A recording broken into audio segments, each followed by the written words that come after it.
Good evening everyone, welcome to civil services study practice set number 229 पर आ जाइए। UP PCS के लिए और प्रैक्टिस करेंगे इसमें हम मिश्रित प्रश्नों पर। तो चलिए स्टार्ट करते हैं। इस सीरीज़ की आप पेड सीरीज प्राप्त कर सकते हो और डिस्क्रिप्शन बॉक्स में नंबर है मेरा, उस पर कॉल या व्हाट्सअप करके, जिसमें मिलेंगे आपको फुल टेस्ट 25 फुल टेस्ट। तो पहला प्रश्न है ये, तुगलक नामा के रचनाकार कौन है? अबुल फजल अल बरूनी, इसामी या अमीर खुसरो? देखिए, तुगलक नामा का रचनाकार वही है जो है तारीख ए दिल्ली का रचनाकार, यानी कौन? अमीर खुसरो, ऑप्शन नंबर डी। तो तुगलक नामा के लेखक या रचनाकार अमीर खुसरो हैं। और तुगलक नामा में जो है तुगलक वंश के सत्तारूढ़ होने की घटनाओं का वर्णन है। अमीर खुसरो की यदि अन्य रचनाओं का हम वर्णन करें तो खजाइन उल फुतू, बहुत पूछते हैं एग्जाम में इसको, आशिका और तारीख ए दिल्ली। आशिका भी बहुत पूछी जाती है। नंबर 2 पर आ जाइए। निम्नलिखित में से कौन सा जो है सुमेलित नहीं है? बुशमैन कालाहारी डेजर्ट खिरगीज किर्गिस्तान में, सेमांग न्यूजीलैंड और फुलानी है उत्तरी नाइजीरिया। है क्या ये है जनजातियां। बुशमैन जनजाति, कालाहारी मरुस्थल, खिरगीज किर्गिस्तान, सेमांग न्यूजीलैंड, फुलानी उत्तरी नाइजीरिया। बुशमैन कालाहारी डेजर्ट सही है, खिरगीज किर्गिस्तान सही है, फुलानी उत्तरी नाइजीरिया सही है। सेमांग न्यूजीलैंड में थोड़ी पाई जाती है, न्यूजीलैंड में तो माओरी जनजाति पाई जाती है। गलत है सी यहाँ पर। तो सेमांग जनजाति मलेशिया में पाई जाती है, ठीक है, मलेशिया में। और न्यूजीलैंड में जो है मारोरी, ठीक है, मारोरी ट्राइब जो है निवास करती है। ये नंबर है, इस पर कॉल या व्हाट्सअप करके आप पेड सीरीज प्राप्त कर सकते हैं यूपी पीसीएस की। एशियाई कुश्ती चैंपियनशिप 2022 के पदक तालिका में शीर्ष स्थान पर कौन सा देश है? जापान है, ठीक है, जापान। तो एशियाई कुश्ती चैंपियनशिप की पदक तालिका 2022 में शीर्ष स्थान पर है जापान, और भारत जो है, भारत का स्थान है पांचवें नंबर पर। भारतीय संविधान में संसद के गठन संबंधी प्रावधान निहित है कौन से अनुच्छेद में? अनुच्छेद 79 में। तो भारतीय संविधान में संसद के गठन का उल्लेख किसमें है? अनुच्छेद 79। ट्रिप्सिन जो एंजाइम है उसका श्रावण किसके द्वारा होता है? ट्रिप्सिन जो कि एक प्रोटीन पाचक एंजाइम है। देखिए, यकृत को लिवर बोलते हैं, बड़ी आंत को बोलते हैं लार्ज इंटेस्टाइन, आमाशय को स्टोमक बोलते हैं और अग्नाशय को पैनक्रियाज बोलते हैं। इसका उत्तर है पैनक्रियाज। तो आमाशय को स्टोमक बोलते हैं और अग्नाशय है वो, ठीक है, अग्नाशय को पैनक्रियाज बोलते हैं। तो अग्नाशय यानी पैनक्रियाज द्वारा ट्रिप्सिन एंजाइम का स्राव किया जाता है। ट्रिप्सिन जो कि एक प्रोटियोलिटिक एंजाइम है और ये जो है वो प्रोटीन के पाचन में सहायक होता है, प्रोटीन पाचक एंजाइम है ट्रिप्सिन। देखिए, ट्रिप्सिन को निष्क्रिय रूप से ट्रिप्सिनोजन नामक अग्नाशय द्वारा उत्पादित किया जाता है और ट्रिप्सिनोजन सामान्य पित्त नली के माध्यम से छोटी आंत में प्रवेश करता है और सक्रिय ट्रिप्सिन में बदल जाता है, यानी एक्टिव ट्रिप्सिन में बदल जाता है। तो यहाँ तक ट्रिप्सिन की कहानी होगी। लाइपेज बड़ा पूछते हैं एग्जाम में। लाइपेज जो है, लाइपेज एंजाइम वो बसा के पाचन में मदद करता है। मैच करने के लिए पूछता है इन एंजाइमों को यूपी पीसीएस में।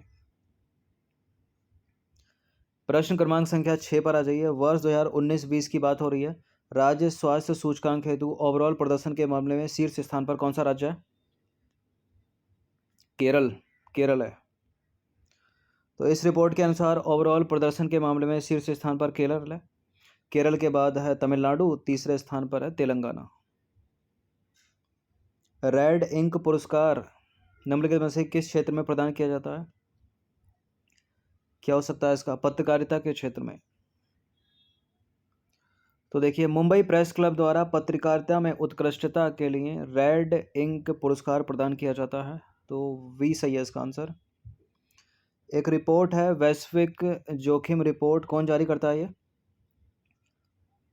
ये जारी करता है विश्व आर्थिक मंच, world economic forum. Option number A है इसका आंसर। तो देखिए, वैश्विक जोखिम रिपोर्ट जो है विश्व आर्थिक मंच द्वारा जारी किया जाता है और हाल ही में विश्व आर्थिक मंच ने वैश्विक जोखिम रिपोर्ट 2022 जारी की है। यह जोखिम विशेषज्ञों और व्यापार, सरकार एवं नागरिक समाज में विश्व प्रतिनिधियों के बीच वैश्विक जोखिम धारणाओं को ट्रैक करती है। यह 5 श्रेणियों में जोखिमों को ट्रैक करती है। वो 5 श्रेणियां हैं: सामाजिक, आर्थिक, टेक्नोलॉजी यानी तकनीकी, पर्यावरण और भू राजनीतिक। अब विश्व आर्थिक मंच से रिलेटेड इस प्रश्न का उत्तर दीजिए। तो विश्व आर्थिक मंच के द्वारा निम्न में से कौन से रिपोर्ट या सूचकांक जारी किए जाते हैं? ऊर्जा ट्रांजिशन सूचकांक, वैश्विक प्रतिस्पर्धात्मकता रिपोर्ट, ग्लोबल जेंडर गैप रिपोर्ट और global travel and tourism report. ये इंग्लिश में देवनागरी में लिखी हुई हैं, इनको हिंदी में भी पूछा जा सकता है। जैसे कि ग्लोबल जेंडर गैप रिपोर्ट को बोलते हैं वैश्विक लैंगिक अंतराल रिपोर्ट, इस तरह से कुछ। ये चारों जो हैं ये सबके सब वर्ल्ड इकोनॉमिक फोरम के द्वारा जारी किए जाने वाली रिपोर्ट या सूचकांक है। तो इसका आंसर क्या हो जाएगा? Option number D 1 2 3 4। तो विश्व आर्थिक मंच के द्वारा ऊर्जा ट्रांजिशन सूचकांक, वैश्विक प्रतिस्पर्धात्मकता रिपोर्ट, ग्लोबल जेंडर गैप रिपोर्ट, वैश्विक जोखिम रिपोर्ट जो ऊपर है, और global travel and tourism report, ये सारी की सारी रिपोर्ट वर्ल्ड इकोनॉमिक फोरम के द्वारा जारी की जाती हैं। 10वां प्रश्न है, भारत वन स्थिति रिपोर्ट 2021 के अनुसार वनावरण में सबसे अधिक कमी वाला राज्य कौन सा है? अरुणाचल प्रदेश है, जिसका क्षेत्रफल सबसे ज़्यादा है। वनावरण में सर्वाधिक कमी उसके पास। तो वनावरण में सबसे अधिक कमी पूर्वोत्तर के 5 राज्यों में हुई है, सर्वाधिक हुई है अरुणाचल प्रदेश में, उससे कम मणिपुर, उससे कम मेघालय, उससे कम मिजोरम और सबसे कम नागालैंड।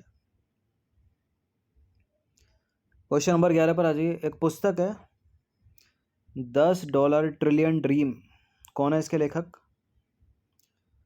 कौन है इसके लेखक? एलॉन मस्क की नहीं है ये किताब, जेके रोलिंग की नहीं है, यह है सुभाष चंद्र गर्ग की। तो सुभाष चंद्र गर्ग $10 ट्रिलियन ड्रीम पुस्तक के लेखक हैं। विश्व आर्थिक मंच के बारे में सही है, वर्ल्ड इकोनॉमिक फोरम के बारे में सही है। विश्व आर्थिक मंच एक गैर लाभकारी और अंतर्राष्ट्रीय संगठन है। इसकी स्थापना 1971 में हुई थी और इसका मुख्यालय स्विट्जरलैंड के जेनेवा में स्थित है। ये सारे के सारे स्टेटमेंट सही हैं, डी है इसका आंसर। आयुष्मान भारत योजना में शिकायतों के निवारण को लेकर देश में प्रथम स्थान पर कौन सा राज्य है? मध्य प्रदेश है। तो देखिए 25 अप्रैल 2022 को मध्य प्रदेश के लोक स्वास्थ्य एवं परिवार कल्याण मंत्री डॉक्टर प्रभुराम चौधरी ने बताया कि राष्ट्रीय स्वास्थ्य प्राधिकरण के 2021-22 के प्रतिवेदन में मध्य प्रदेश ने शिकायत निवारण में 86 अंक स्कोर प्राप्त किए हैं और आयुष्मान भारत योजना में शिकायतों के निवारण को लेकर देश में प्रथम स्थान प्राप्त किया है मध्य प्रदेश ने। तो सी है इसका आंसर। क्वेश्चन नंबर 14 पर आ जाइए। निम्नलिखित पर विचार करना है। पेप्सिन, रेनिन, ट्रिप्सिन और काइमोट्रिप्सिन, आपको बताना है कि उपरोक्त में से कौन से प्रोटीन पाचक एंजाइम है। पेप्सिन तो है एक प्रोटीन पाचक एंजाइम, लेकिन केवल एक तो है नहीं इसमें ऑप्शन। ट्रिप्सिन भी एक प्रोटीन पाचक एंजाइम है, रेनिन भी और काइमोट्रिप्सिन भी। सारे के सारे हो गए, डी है इसका आंसर 1 2 3 4। वर्तमान मुख्य चुनाव आयुक्त हैं, देखिए 15 मई के बाद से जो है बदल गए हैं अभी हाल ही में। कौन हो गए? राजीव कुमार हो गए चीफ इलेक्शन कमिश्नर, और 15 मई से पहले कौन थे? सुशील चंद्र थे। तो सुशील चंद्र का स्थान ले लिया है 15 मई से राजीव कुमार ने। तो 15 मई 2022 से राजीव कुमार ने अगले मुख्य चुनाव आयुक्त के रूप में कार्यभार संभाल लिया है। इन्होंने पूर्व मुख्य चुनाव आयुक्त सुशील चंद्रा की जगह जो है ली है। और भारतीय संविधान के अनुच्छेद 324(2) के अनुसार जो है मुख्य चुनाव आयुक्त यानी चीफ इलेक्शन कमिश्नर की नियुक्ति भारत के राष्ट्रपति द्वारा की जाती है। बात करें राजीव कुमार की, जो 15 मई से जिन्होंने स्थान लिया है भारत के मुख्य चुनाव आयुक्त का, वो बिहार झारखंड कैडर के 1984 बैच के सेवानिवृत्त IAS अधिकारी हैं। बिहार झारखंड इसलिए लिखा है स्लैश करके, क्योंकि सन 2000 में ही तो अलग हुआ है ना बिहार से। नंबर 16 पर आ जाइए। इनका नाम बता दीजिए। इनका नाम है, यह है हंगरी की पहली महिला राष्ट्रपति और इनका नाम है क्या? Katalin Novak. तो कैटलिन नोवाक हंगरी की पहली महिला राष्ट्रपति चुनी गई हैं और वह 44 साल की उम्र में हंगरी की सबसे कम उम्र की राष्ट्रपति हैं। और राष्ट्रपति के रूप में उन्होंने जेनोस एडर की जगह ली है। आयुष्मान भारत दिवस का आयोजन किया जाता है कब? 30 अप्रैल को। तो देखिए, भारत में प्रतिवर्ष 30 अप्रैल को आयुष्मान भारत दिवस का आयोजन किया जाता है। इस दिवस के आयोजन का प्राथमिक उद्देश्य क्या है? देश के दूर दराज के क्षेत्रों में सस्ती चिकित्सा सुविधाओं को बढ़ावा देना, और साथ ही यह जो दिवस है वो समाज के वंचित और गरीब वर्गों को स्वास्थ्य लाभ एवं बीमा कवर प्रदान करने पर भी जोर देता है। आपको ज्ञात हो कि वर्ष 2018 में भारत के प्रधानमंत्री ने आयुष्मान भारत योजना की शुरुआत की थी, ताकि उन करोड़ों भारतीयों को स्वास्थ्य लाभ प्रदान किया जा सके जो चिकित्सा सुविधाएं प्राप्त करने में सक्षम नहीं है। और यह भारत सरकार की एक प्रमुख योजना है, जिसे सार्वभौमिक स्वास्थ्य कवरेज के लक्ष्य को प्राप्त करने के उद्देश्य से राष्ट्रीय स्वास्थ्य नीति 2017 के तहत जो है जारी किया गया है। हाल ही में निधन हो गया है पंडित शिव कुमार शर्मा जी का। आपको बताना है कि किस वादन से संबंध रखते हैं ये? कविता लेखन से, या कथक नृत्य से, बांसुरी वादन, सितार या संतूर वादन? सितार वादन। तो देश के मशहूर सितार वादक पंडित शिव कुमार शर्मा का भी हाल ही में 10 मई 2022 को निधन हो गया। 84 वर्ष के थे वो। उनकी मृत्यु दिल का दौरा पड़ने से हुई है। और भारत की महान शास्त्रीय संगीत परंपरा में संतूर जो है एक अभिन्न अंग है, यानी सितार। लेकिन इस लोक वाद्य यंत्र को शास्त्रीय परंपरा के एक अहम वाद्य के रूप में स्थापित करने का श्रेय किसको दिया जाता है? पंडित शिव कुमार शर्मा को। क्वेश्चन नंबर 19 पर आ जाइए। विश्व प्रवासी पक्षी दिवस कब मनाया जाता है? विश्व प्रवासी पक्षी दिवस मनाया जाता है मई में। मई में कब? 8 मई को। तो देखिए, इस वर्ष 8 मई को विश्व भर में विश्व प्रवासी पक्षी दिवस का आयोजन किया गया। और विश्व प्रवासी पक्षी दिवस एक वार्षिक जागरूकता अभियान है, जिसका उद्देश्य है प्रवासी पक्षियों और उनके आवासों के संरक्षण की आवश्यकता पर प्रकाश डालना। 20वां प्रश्न है, बताना है कि इनमें से कौन सा सुमेलित है? सिद्धांत शिरोमणि, भास्कराचार्य भास्कर दत्त, स्वप्नवास वद्दता भास, हर्षचरित बाणभट्ट, हुमायूं नामा गुलबदन बेगम। अब इसके देखते हैं हम ऑप्शंस क्या क्या हैं। तो हुमायूं नामा सभी को पता होगा, गुलबदन बेगम की रचना, तो ये तो पक्का सही होगा। तो 4 जिसमें नहीं है उसको हटा दीजिए। हर्षचरित बाणभट्ट की है या हर्षवर्धन की है? बाणभट्ट की भी है। तीसरा भी सही होगा, तो सी को हटा दीजिए क्योंकि तीसरे की जरूरत पड़ेगी हमको। स्वप्नवास वद्दता महाकवि भास की है, ये भी सही है।